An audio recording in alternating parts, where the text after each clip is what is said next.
Hello everyone. आज की इस वीडियो में हम बात करेंगे सेरेब्रल पाल्सी के बारे में। सेरेब्रल पाल्सी एक तरीके का न्यूरोलॉजिकल डिसऑर्डर है। मतलब इसके अंदर हमारा ब्रेन इन्वॉल्व होता है, हमारा दिमाग इन्वॉल्व होता है। क्योंकि सेरिब्रल का मतलब सेरिब्रम रीजन यानी ब्रेन का रीजन, हमारे दिमाग का रीजन। पाल्सी का मतलब पैरालिसिस यानी लकवा होना। तो हमारे दिमाग में कुछ कारणवश जब बच्चा पैदा होता है तो दिमाग में कुछ दिक्कत आने की वजह से उसकी बॉडी में पैरालिसिस हो जाता है, वो सेरेब्रल पाल्सी होता है। या फिर उसकी बॉडी में वीकनेस आ जाती है, मांसपेशियों में वीकनेस आ जाती है, और भी कई दिक्कत जिनकी हम आगे बात करेंगे।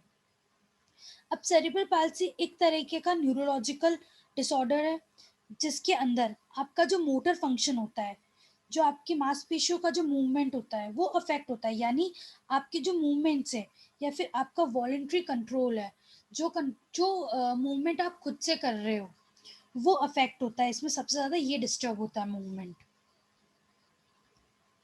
ये एक तरीके की कॉन्जेनाइटल बीमारी है, यानी जब बच्चा होता है, जैसे ही पैदा होता है तभी ये बीमारी हो जाती है, बाद में नहीं होती है, उसी समय हो जाती है।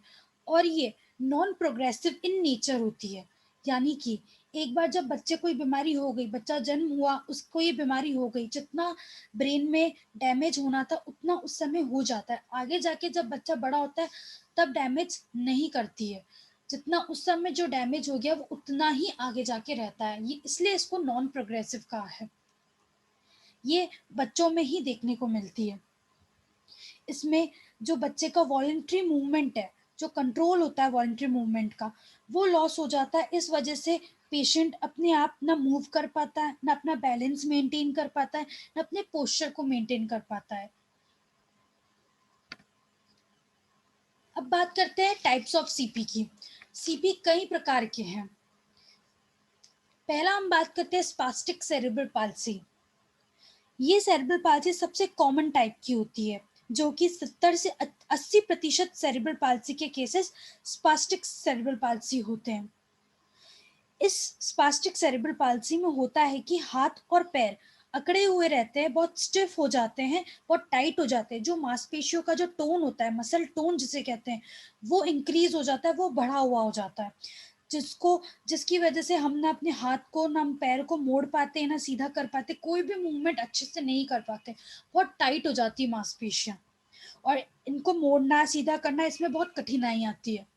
तो इसलिए सबसे ज़्यादा इसमें क्लेस्प नाइफ स्पास्टिसिटी देखी जाती है। इसमें जब भी आप अपने हाथों को मोड़ने की कोशिश करते हैं तो बहुत टाइट लगता है, बहुत मुश्किल से मुड़ता है, क्योंकि टोन इंक्रीज हो गया मसल का। और ये इस वजह से जो बच्चों का पोस्चर है वो बिगड़ जाता है, बच्चों को चलने में दिक्कत आती है। इसमें सीजर गेट मतलब अपन कैंची चलाते हैं तो बच्चा एक पाँव आगे, दूसरा पाँव पीछे, फिर उसके बाद एक पाँव आगे, दूसरा पाँव, ऐसे कैंची की तरह चलता है। इस तरह का गेट पैटर्न हो जाता है। मांसपेशियों में वीकनेस आ जाती है, बहुत ज़्यादा कमजोरी आ जाती है, पैरालिसिस हो जाता है, कभी कभी मांसपेशियों में वीकनेस आ जाती है। दूसरा एथिटॉइड सेरेब्रल पाल्सी। ये सेरेब्रल पाल्सी इन बच्चों में होता है जैसे ही बच्चा पैदा हुआ और उसको जॉन्डिस हो गया, तो उस वजह से जो ब्रेन का पार्ट है, जैसे बेसल गैंग्लिया का है, उसका डैमेज होने की वजह से एथिटॉइड सेरेब्रल पाल्सी होता है। इसमें बच्चे का जो मूवमेंट होता है वो बहुत ज़्यादा स्लो चलने लगता है, वो स्लो रेंगने लगता है। जैसे वॉर्म होती है वो चलती है बहुत स्लो, रेंगते रेंगते उस तरीके से बच्चा चलता है। जो बच्चे का टोन है वो कभी बढ़ता है, कभी कम होता है, कभी एकदम से झटके से हाथ अंदर आ जाता है, कभी झटके से हाथ बाहर चले जाता है। एक ट्विस्ट टाइप का मूवमेंट होता है, कभी हाथ सीधा हो जाता है, कभी उल्टा हो जाता है, कभी एकदम से सही हो जाता है मूवमेंट, और कभी एकदम से सडन ही बच्चे का हाथ मुड़ने लगता है या पैर मुड़ने लगता है। बट इन बच्चों में सबसे ज्यादा हाई आईक्यू होता है। तीसरा हम बात करेंगे अटेक्सिक सेरेब्रल पाल्सी के बारे में। ये सेरेब्रल पाल्सी, अटेक्सिक का मतलब होता है मूवमेंट का रुक जाना। तो अगर जब मूवमेंट का रुक जाता है, वो हमारा काम करता है हमारा सेरिबेलम, हमारे मूवमेंट का। तो अगर सेरिबेलम जो हमारे ब्रेन का, हमारे दिमाग का जो हिस्सा है सेरिबेलम, उसका डैमेज हो जाता है, तो उस वजह से ये अटेक्सिक सेरेब्रल पाल्सी होता है। इसमें जो वॉलेंट्री मूवमेंट होता है, वॉलंटरी मूवमेंट वो मूवमेंट जो हम खुद करते हैं, उसमें दिक्कत आती है। वो सही से हम नहीं कर, हम सोचते हैं, बच्चा सोचता है कि मैं अपने हाथ को मोड़ूँ, बट वो अपने हाथ को नहीं मोड़ पाता, वो उसके कंट्रोल में नहीं रहता। जो चीज़ वॉलंटरी है, जो उसके कंट्रोल में, वो उसके कंट्रोल में मूवमेंट नहीं हो पाता।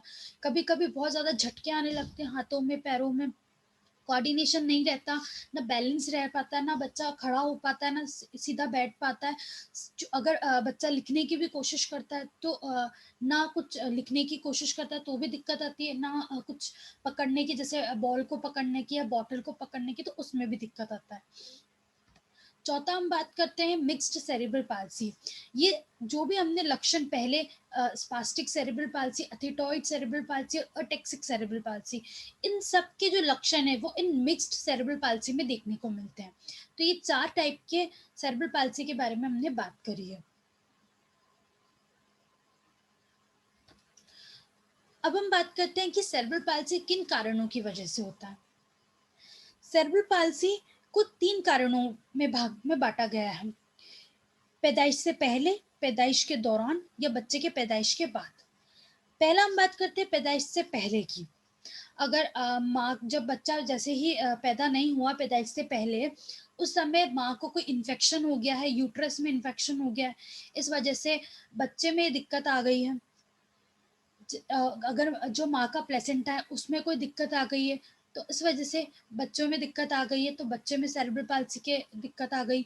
अगर एक से ज़्यादा बर्थ है, उस वजह से भी दिक्कत आ सकती है। अगर टेराटोनिक एक्सपोज़र, अगर माँ बार-बार किसी केमिकल या किसी वेस्ट प्रोडक्ट के संपर्क में आ रही है बार-बार, जिस वजह से बच्चे को पूरा ऑक्सीजन नहीं पहुँच पा रहा, उसके दिमाग में जितना ऑक्सीजन जाना चाहिए उतना नहीं जा पा रहा, इस वजह से भी सेरेब्रल पाल्सी हो सकता है। अगर माँ का थायरॉइड बढ़ा हुआ है, हाइपरथायरॉयडिज्म हो रखा है, तो इस वजह से भी सेरेब्रल पाल्सी बच्चे में होने के चांसेस ज़्यादा होते हैं। दूसरा है पैदाइश के दौरान। तो पैदाइश के दौरान अगर ब्रेन का जो है वो हेमरेज हो गया है, माँ को हेमरेज हो गया है, या फिर मतलब जो है मिर्गी के दौरे आने आ रहे हैं लंबे समय तक, उस वजह से भी, अगर जब बच्चा हुआ है तभी उसको उस दौरान ही जॉन्डिस हो गया है, इस वजह से, इन्फेक्शन की वजह से भी सेरेब्रल पाल्सी हो सकता है। ऑक्सीजन पूरा ब्रेन तक नहीं पहुँच पा रहा, इस वजह से भी सेरेब्रल पाल्सी हो सकता है। तीसरा हम बात करते हैं पैदाइश के बाद। तो अगर बच्चा है, उसको इन्फेक्शन हो गया है, जैसे हमने मेनिंजाइटिस कहा है, ब्रेन का इन्फेक्शन, मेनिंजेस का, ब्रेन का इन्फेक्शन, एन्सेफेलाइटिस, हेड की या फिर इंजरी हो गई, कोई रोड ट्रैफिक एक्सीडेंट हो गया, ट्रॉमा हो गया है, कुछ भी कारणवश जब बच्चा पैदा हुआ उसके बाद, तो उस वजह से सेरेब्रल पाल्सी हो सकता है।